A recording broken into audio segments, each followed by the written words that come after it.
Greetings and welcome to Old Drunken Discography, where old friends and fans come together to BS, argue, occasionally agree, and discuss musical artists. Today we are ranking three studio albums from Bikini Kill, and we are throwing in the singles because there's a lot of good stuff on here. If you like this content, do us a solid and give us a thumbs up, or better yet, subscribe. We have Mr. Bungle, Foo Fighters, and our 2023 album rankings coming up. If you are not familiar with Bikini Kill, they were the first wave riot girl taking a stand against sexism in the world, and especially in the punk and music scenes. Speaking of taking a stand, Stephen King, are you a fan of Bikini Kill? We would love to know your thoughts on sexism in the industry. Let us know. So with that, with me today, he met a rebel girl, Tim. Howdy. And he busted in your Chevy window, Joe. Colquitt. My notes are all over the place. He eats the bloody ice cream. That's Jason. Okay. That's a good one. So let's get started. Tim, what's your relationship with Bikini Kill? I don't remember the first time I heard him. Probably in the 90s when, just being a Nirvana fan. You got introduced to all kinds of underground punk rock stuff at the time. And then I probably gave him a serious listen in my early 20s. And yeah, they're an enjoyable band. They're not like one of my favorites or anything, but they're a very enjoyable band, and I've certainly been aware of them for a while. What about you, Colquitt? Sheesh. I guess at around the same time that I heard "Dig Me Out" by Sleater-Kinney, I had a relationship with a girl who I eventually married and divorced. Yay. But she was obsessed with Bikini Kill. Like, that was one of her favorite bands, like, of all time. So they've just always been around me in the periphery since I was 15, basically. That was like 97, 6? 97 was when I first heard them, yeah. And, just a kick-ass band. Really liked the politics. Just great band, man. Killer.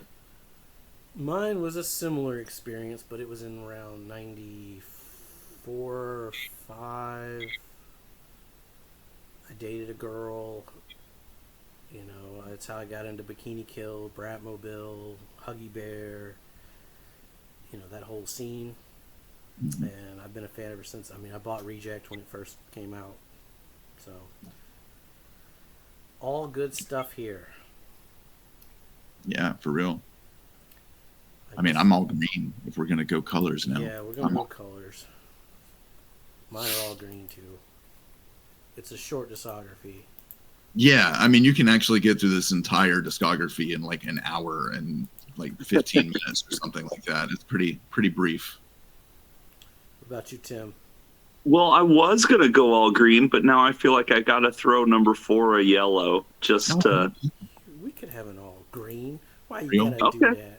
I mean, I can do an all green then. I'm curious what your yellow is. I kind of probably have the same thinking on that one too, but I'm just gonna leave it green. I'm curious if y'all's number 4 is gonna be my number 1. I bet it is. I mean, I don't think so, but I don't know. I think maybe might be the same as yours, but we'll see. We'll see. I'm curious now. All right, so I guess we'll talk about. So we combined, because the first 2 records is pretty much, the EP, the first record, all put together. There were some bonus tracks that had come out since I owned this record. So this was my first time hearing George Bush's "A Pig Down." So. Yeah, same. Yeah, I didn't know "Fuck Twin Peaks" was a thing. I didn't either. And I like Twin Peaks, so I'm just like, all right, I get it. It's a local regional, like, I'm from that area. Fuck that show kind of thing. I think probably, but Yeah, When I saw definitely. the name, I went into it thinking, please be talking about the restaurant. Please be talking about the restaurant. oh yeah, for real. Yeah, that would have been great. I would have been all about that. But yeah, But it wasn't.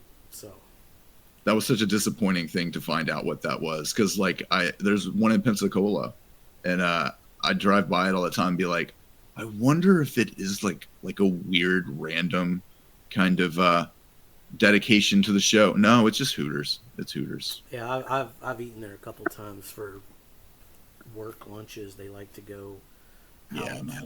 And Yeah. it's embarrassing. Um, so yeah, I guess I'll talk about this one first.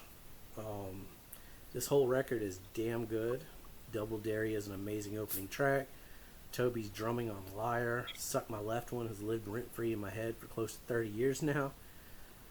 Carnival is spot on for the Pensacola Interstate Fair. Feels Blind feels like a Reject All American song, but we'll get into that album later. Amazing lyrics. As a woman, I was taught to always be hungry. Yeah, women are well acquainted with thirst. I could eat about anything. We might even eat your hate up like love. Probably going to be quoting a lot of lyrics tonight. I love this band. I love Sonic Youth, and we're already into them by the time I heard this record.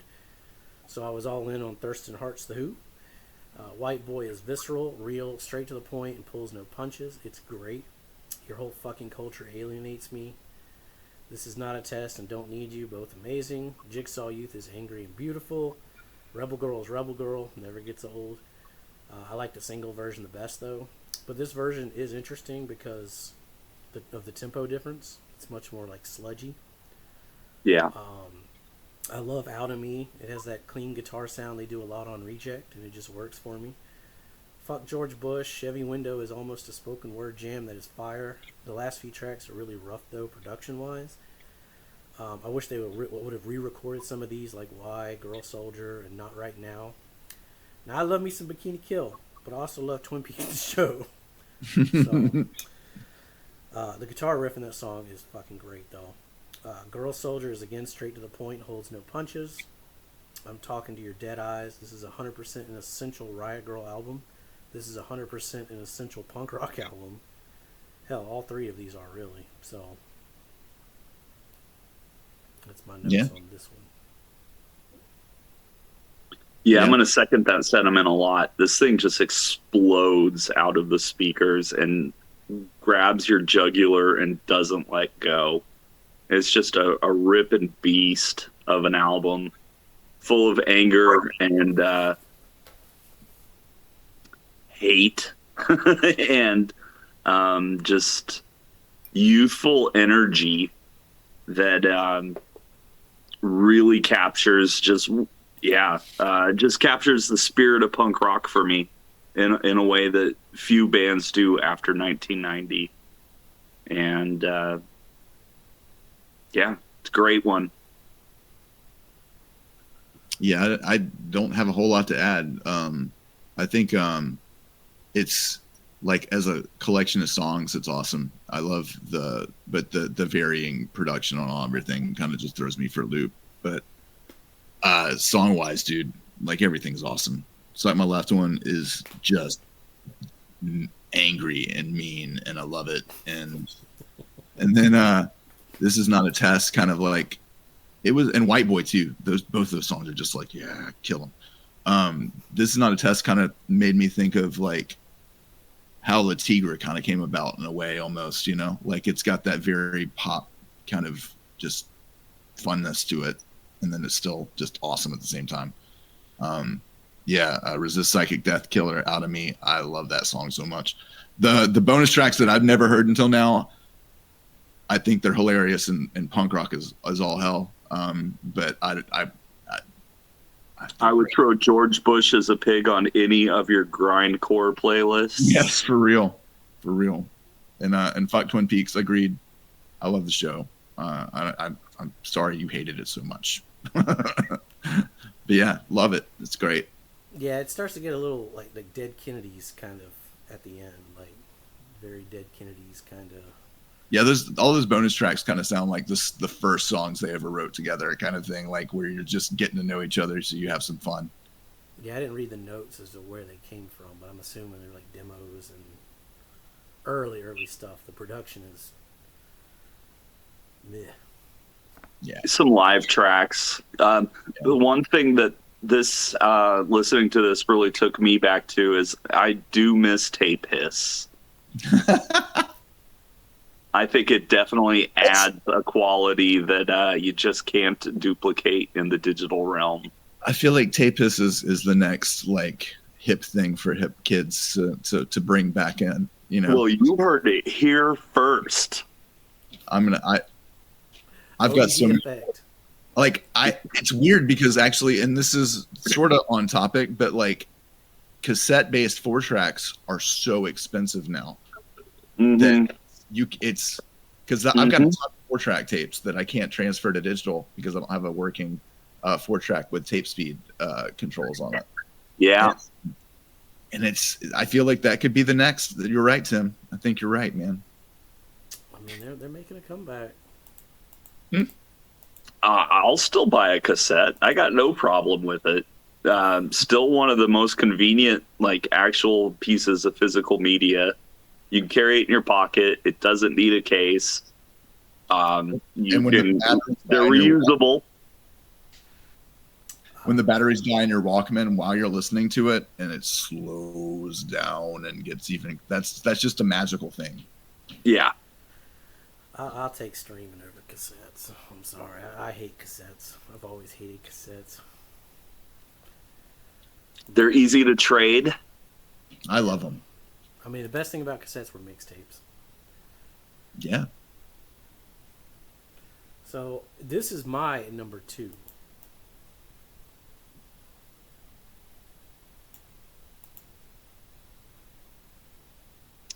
Yeah, I'm going to go. It's my number 2 as well. Interesting. Well, I'll be the odd one out then. It's my number 4 just because the sound quality is just jarring, and I'm a puss that loves good, clean sounds, and that's the one thing that always bothered me about classic punk rock shit is that I wanted it to sound so much better. But yeah, that's the only reason. I mean, any of these, like, again, as you can see, I think these are all wonderful records, and you should listen to all of them. It's just a personal preference thing. It's just dumb. Man, not a lot of people covered Bikini Kill, which is odd, but well, it might be a landmine for some folks. The Melvins have done it. Who? Well, no, I don't mean like cover them live. I mean like review them. Like on YouTube. Yeah.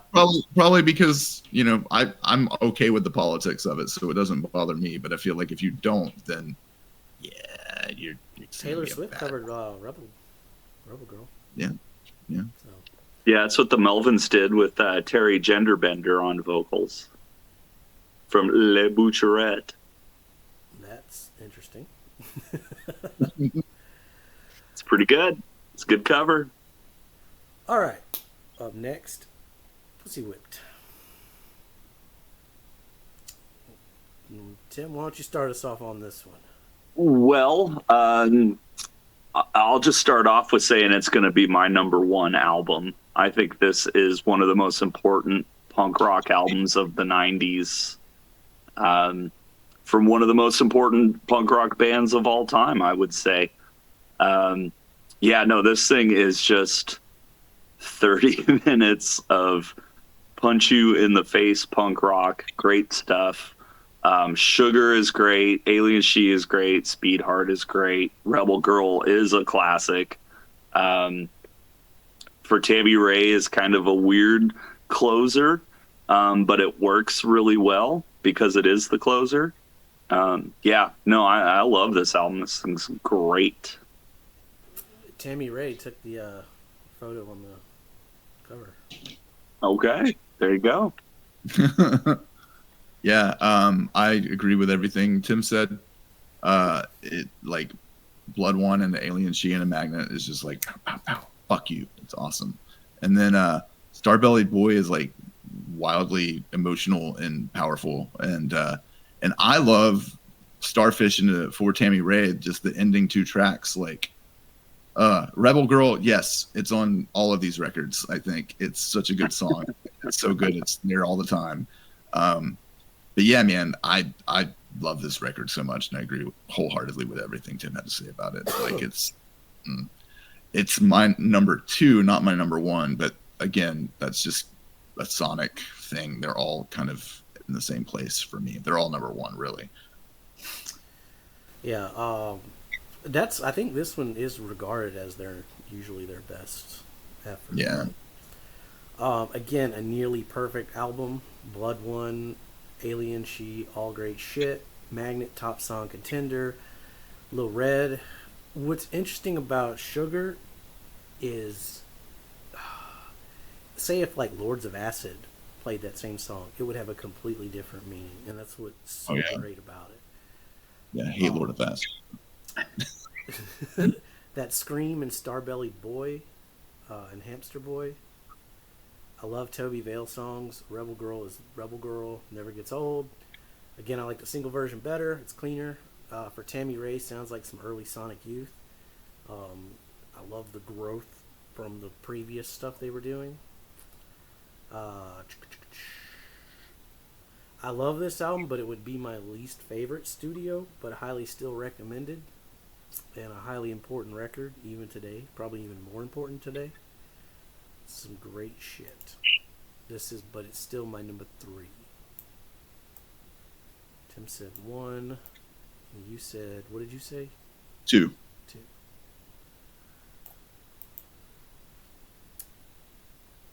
Yeah, I think Colquitt and I might end up on the same one here.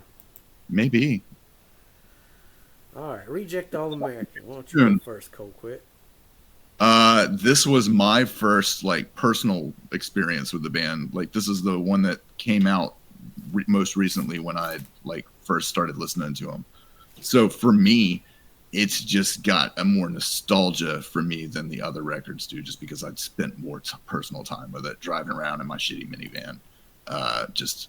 It was my boy. It was my record. Like I would alternate between this and Dig Me Out like all the time. I loved it.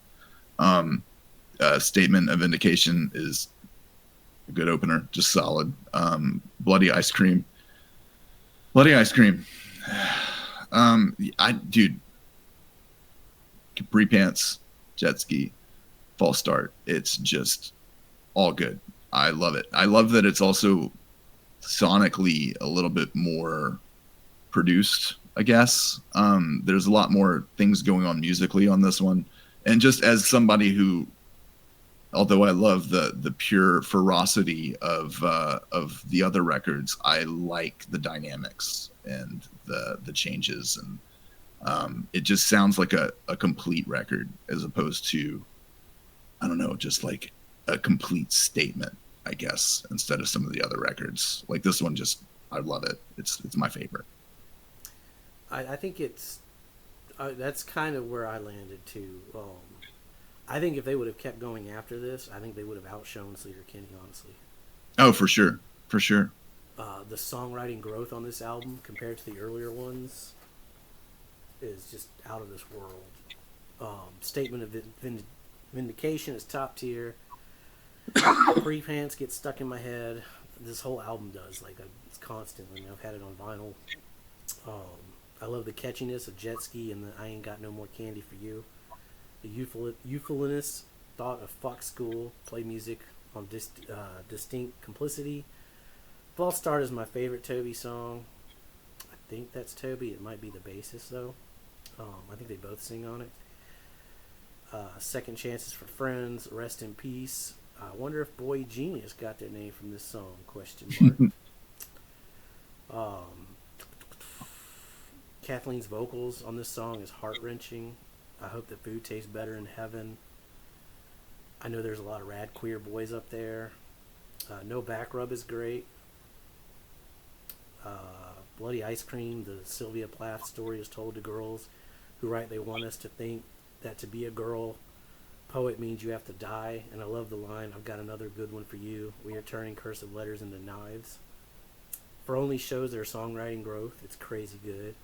Tony Randall is a top tier song. Period. The title track, finale fucking rips. The guitar solo, everything about it. I do love this record, and it's my number one.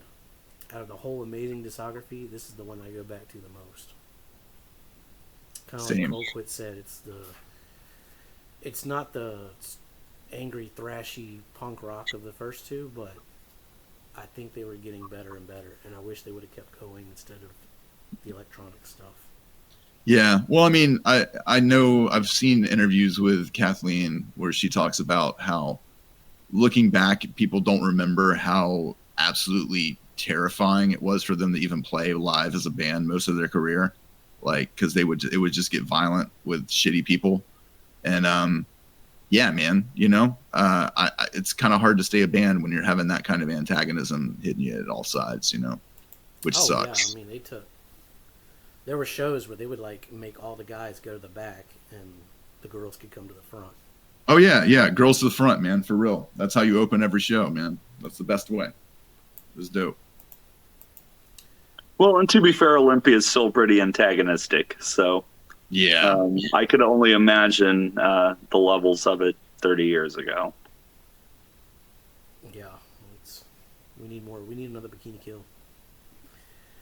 We need more bands like this band. What number was it for you, Tim? Well, I'm going to be the odd man out here. It's going to be my number 4. You guys kind of summed it up for me, too. After a bunch of angry, thrashy punk rock, which is right in my wheelhouse, this one felt a lot more radio-friendly. And not in a way like they were going for a hit or anything. I still think it's a very honest and like good album, but I feel that there's a couple musical motifs that sound very 1996 to me. Well, and so that did take it away from it for me. I can't wait till we get to Sleater-Kinney. Oh God, it's a good band. I already know everything I'm going to say about that band. It's going to be awesome. But yeah, I did. I felt like this one was a little too much of a left turn after everything that had come before it. Like if this had been their third or fourth or fifth album, I should say, that would make a lot more sense to me. But like, basically, this being your second real album, it's just a complete departure. That's fair. Yeah, it's not bad. I'm not saying it's bad. But yeah, when I want to listen to Bikini Kill, I want angry, thrashy punk rock. Yeah. I mean, it's just that, and honestly, that very much tracks with what I was thinking was going to happen for Tim, honestly. Like, that's okay. We all know each other's taste pretty well, and Tim loves that real shit, you know? I do. You do. Yeah. He's a lot harder than we are. We like our hard stuff, but we like the tender quick kisses at the end of the night too. Well, it all depends. Yeah. Sometimes it's good, sometimes it's bad. And yeah, I don't know. This one it felt a little like it was like they were trying to modernize in a way. And yeah, by modernize, I mean 1996. A lot of shit but happened between 93 and 96. A lot happened. A lot happened. Yeah. And you can look at those years and see that a lot of bands took a lot of weird left turns. Yeah, well, there was also just money coming left and right everywhere at that time for particular bands of a everyone was trying to find the next Nirvana. Yeah, so there was just money going around. So I mean, yeah, you know, it kind of tracks. This wasn't on a major, was it? No, it's not on a major. But Yeah. but still, like, you know, But Kill Rock Stars was like at that time, like at a level where they were equitable to any of the major labels at that point. Oh, Maybe yeah. not financially, but like as far as in the mind space. Like I know I was like anything that came out on Kill Rock Stars, I was going to check out. You know, they were just Elliott Smith came out on Kill Rock Stars. Didn't Yep. he? Yep. Yes, he did. Like it was a badass label, man. I know. I went there the other day just because I want to get the other records, and it was like a bunch of stuff I didn't know anything about.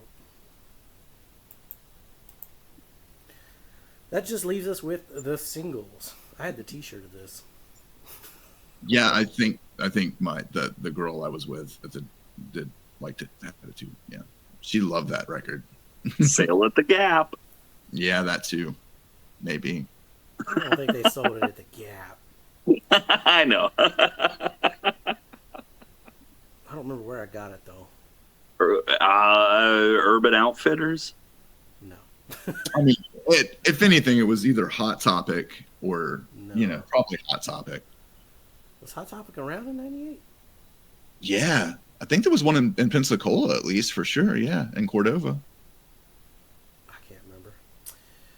All right, this one, New Radio is a classic. You got Rebel Girl again. This is the version I like more. I like the cleaner sound and the better production. Plus, you got Joan Jett. Demi Rap is fun with the clap and rhyme in the beginning and then laughing through it. And this is 1,000% a Bikini Kill Riot Girl song with amazing lyrics like, I'm sorry that I'm getting chubby and I cannot always be happy for you, and I'm not some lame sorority queen taking you home to meet your daddy. Plus, you got fucking Joan Jett on here for the first 3 tracks. In accordance to natural law is 28 seconds of pure fucking punk rock. I love how Anti-Pleasure just keeps building the did ya section, and of course the lyrics. I've known plenty of guys who would tell me shit like what is said in this song. Strawberry and Rah Rah are both great. Same with I Like Fucking and I Hate Danger. I'm only putting this one on the bottom because it's not a real studio album, but it's still all a must hear. Yeah. Hear Rebel Girl one more time. Yeah, I mean, but I agree. This is the best version of Rebel Girl too. It's just so much. I don't know. It just clicks a lot better for some reason. I love Strawberry Julius. Anti-Pleasure dissertation it's painful. It's raw. It's great. I love Raw Raw Replica a lot. I like fucking. I don't know really how else to say that. I like that song, and then I Hate Danger is fun too. But yeah, like you said, man, it's a compilation, not a real album, but it's still dope. Yep, pretty quick, but a lot of fun. I enjoyed it immensely. So yeah, just fill in the Yeah, blanks. just fill it in. See, it was at 28 seconds of in accordance to natural law, put it over Reject All American for Tim. I was the Joan Jett, honestly. That's fair. That's a fair thing. That's very Yeah. Yeah. And yeah, it's Me just too. again, you got quick and to the pointless punk rock here, where it's just 9 songs in 20 minutes mayes Yeah, I'm not sure. Yes. The time. It's pretty quick. It's It's quick. pretty quick, and yeah, that's where your punk rock should go sometimes, unless it doesn't, It's another one of those and then bands, it's okay too.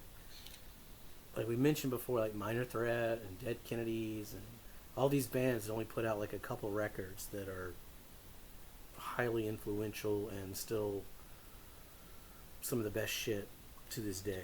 And this is another one of those bands that they weren't around very long, but they made an impact. Yeah, Absolutely. my experience with this whole show and thing we do has been that the maxim quality not quantity is very important. Just make good stuff. You don't have to make a lot of stuff. Just make the good stuff. Because if you make a lot of bad stuff, It ruins the good stuff, man. yeah, But on the flip side, you got the Rolling Stones with 26 records, so. But I guess not everybody's the Rolling Stones. Well, That is true. yeah. That is true. I mean, I would say there's quite a lot of chaff that I would cut from that myself personally, but I don't have that option as a person to go back in time and tell them, no, just chill, man, chill. Take a break. Don't put out that psychedelic record. Put out more psychedelic records. Also, I just want to say, if you haven't got a chance, go on YouTube and check out the Dan Rather interview with Kathleen Hanna. It's Oh, and Adam Horowitz. yeah, it is. Yeah, that is a great interview. You can tell she's like embarrassed at one point when he just keeps like he's so excited to be talking to Dan Rather. Well, I would be too. I mean, good guy. Yeah, it's a great interview though. I also agree. check out La Tigra and Julie Ruin. If you like if you have never heard Kathleen Hanna somehow and you check this out first, go check out those other bands. They're awesome. Yeah, Bikini Kill's actually back together. Like, Yeah. playing shows. Yeah, they're a friend of mine out in Scotland posted that they're playing in Glasgow, and she's really excited about it, which is awesome. All right, I guess we will wrap this up. This has been our rankings for Bikini Kill. Give us a like, subscribe, let us know down below what your favorite Bikini Kill record is. And subscribe. We're going to list our top songs, and we'll talk about the artwork. So, we'll see you next time. Be safe. Make good decisions. Girls to the front.